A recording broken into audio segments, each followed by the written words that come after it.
ओडिशा जनता कांग्रेस मुख्य मोहम्मद मुकीम रज उपलक्षे जाजपुर गस्तरे आसी ब्रह्मबरदा और व्यासनगर विभिन्न कार्यक्रम में जोगदेवा सह दानगदी एक कर्मी सम्मेलन में उद्बोधन देते। व्यासनगर नहका बाईपास ठारे मानव संबल प्रतिष्ठान अध्यक्ष मनोज जेना स्वागत करथिबा बेले किछु गुरुत्वपूर्ण विषय आलोचना होइतिला। एसहित केन्द्रापड़ा जिला महाकालपड़ा ब्लॉक तिखिरी पंचायत महिला सरपंच चामेली ओझा उपरे होइतिबा अकथनीय अत्याचार और मिथ्या अभियोग को भित्ति करी दृढ़ निंदा करबा सह तुरंत एभली संवेदनशील घटना उपरे कार्यानुष्ठान नेबा पई सरकार को निकट रे दाबी रहितला।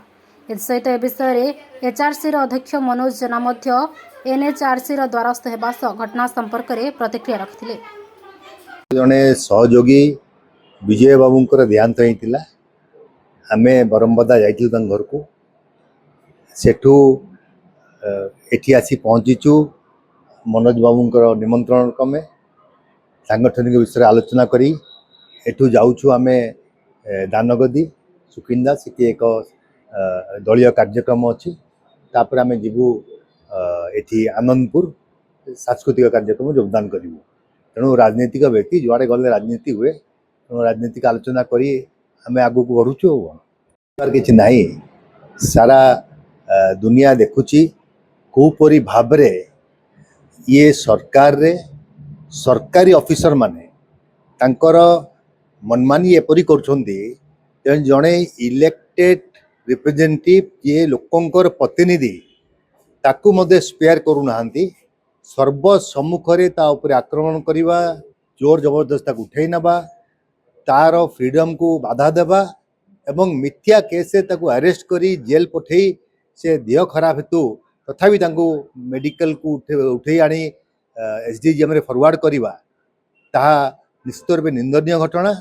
ओडिशा रे एपरी घटना घटी नथिला एवं दुर्भाग्यपूर्ण आजी जे सेठी जो माने नर्स किबा पुलिस वाला तांको गार्डिंग करछोंदी जगी अछंती से माने स्पाई कैमरा लगई से प्रति मूवमेंट तार रखा होची। तेणु गोटे महिलार प्रिवेसी जोटा मुख्य ताकू मध्य बाधा सृष्टि करा जाउची एवं तांकर विभिन्न कार्यक्रम को से माने स्पाई कैमरा माध्यम रे शूटिंग करूछंती। तेणु याकू सेठी आज विधायिका जाइतिले कटक बारबाटीर सोफिया फिरदौस याकू देखिला परे से बहुत प्रतिवाद करछंती जिलापाल सहित एवं पुलिस सुपरिटेंडेंट सहित आलोचना मध्य कराई कहीं एपरी एक कार्यक्रम निहाई जन महिला को ऊपर एपरी तार प्रत्येक मूवमेंट को रेकर्डिंग करा जाउची, तार प्राइवेसी ऊपर हैम्पर होउची। तेणु एक निंदनीय घटना कहीं आज पर्यंत मुख्यमंत्री चुप बसचंदी कहीं कार्यानुष्ठान ग्रहण करना ता एक प्रश्नबाजी सृष्टि करुच्ची। जे वर्तमान कथा जहाँ ना एलिगेशन आसी एवं जो एलिगेशन से लगे जड़े महिला सरपंच निश्चित रूपे संगीन एलिगेशन लगे। तेणु या उपरे कार्यानुष्ठान ग्रहण करने कथा एवं से विधायक कार्यानुष्ठान ग्रहण करने कथा जे किपरि तांकर मतिगति ये महिला सरपंच प्रति एपरी है एवं जो वीडियो पुलिस संश्लिष्ट अच्छा तुरंत सस्पेंड करिया उचित दृष्टांतमूलक कार्यानुष्ठान ग्रहण करने आम दाबी करूँ।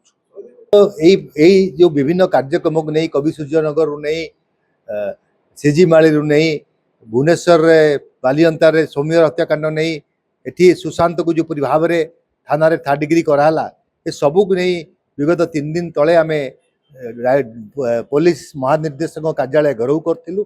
विराट सभा करी अंगुड़ी निर्देश कराई कार्यक्रम पुनश्च जदि एठी न्याय न दि जाए निश्चित रूपे ओडिशा जनता कांग्रेस संगे ठिया हेबो। आज सब डेलीगेशन आमर जाइथिले आमे जहाँ पदक्षेप नवा कथा सुरक्षा जनसाधारण सुरक्षा निश्चित नेबो।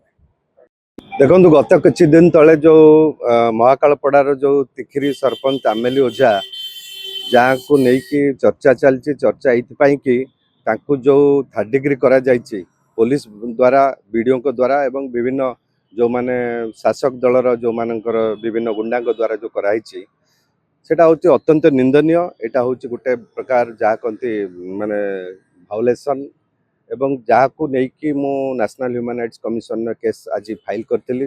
कमिशन आज ताको संज्ञान नहीं कि कमिशन ताको केस ऑर्डर करचंती एवं चीफ सेक्रेटरी एवं आपको डीजी पुलिस को 15 दिन भीतर रिपोर्ट देवाई ऑर्डर करचंती।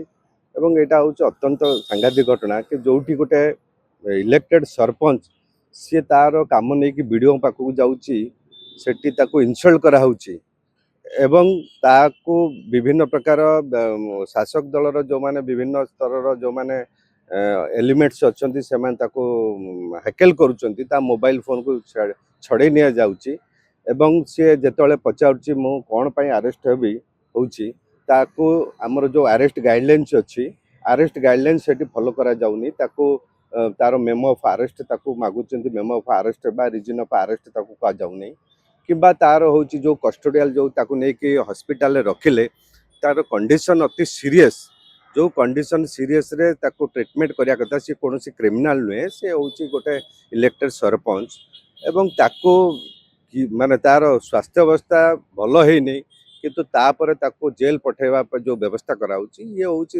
କଷ୍ଟୋଡ଼ିଆଲ ଗାଇଡ଼ଲାଇନ୍ସ ବି ଭାଉଲେସନ୍ କରୁଛି ଏବଂ ଏ ପ୍ରକାର ଯେଉଁ ଭାଉଲେସନ୍କୁ ନେଇକି ରାଷ୍ଟ୍ରୀୟ ମାନବାଧିକାର କମିଶନ ପାଖରେ ମୁଁ ଯେଉଁ କେସ୍ ଫାଇଲ୍ କରିଛି, ନିଶ୍ଚିତ ରୂପେ କମିଶନ ତାକୁ ସଂଜ୍ଞାନ ନେଇଛନ୍ତି, ଅତ୍ୟନ୍ତ ସିରିୟସ୍ ଭାଉଲେସନ୍, ଏଇଟା ଗୋଟେ ହ୍ୟୁମାନ୍ ରାଇଟ୍ସ ଭାଉଲେସନ୍ ଏବଂ ତାକୁ ନ୍ୟାୟ ମିଳିବା ଦରକାର ଏବଂ ଯେଉଁମାନେ ଦୋଷୀ ତାଙ୍କ ଏଗେନଷ୍ଟରେ କାର୍ଯ୍ୟାନୁଷ୍ଠାନ ହେବା ଦରକାର। ମୁଁ ମଧ୍ୟ ମୋ ପିଟିସନରେ ଉଲ୍ଲେଖ କରିଛି कि जहाँ जो राइट टू लाइफ अच्छी जो आर्टिकल 21 कथा कहतु सेटा गोटे भाउलेट होती एवं तार हूँ जो जो फ्रीडम अच्छी प्राइवेसी अच्छी गोटे लेडीर ताकू भाउलेसन होती नहीं कि तार न्याय प्रार्थना करी रिक्वेस्ट करी national human rights commission investigating team अच्छी तेणु इन्वेस्टिगेटिंग टीम आसिक तार इन्वेस्टिगेशन करू एवं जो माने दोषी अच्छा अगेंस्ट कार्यानुष्ठान हो एवं विक्टिम को जो माने पीड़ित अच्छी कंपेसेशन दि जाऊ एवं यह तुरंत फैसला करने अनुरोध कर पिटिशन में।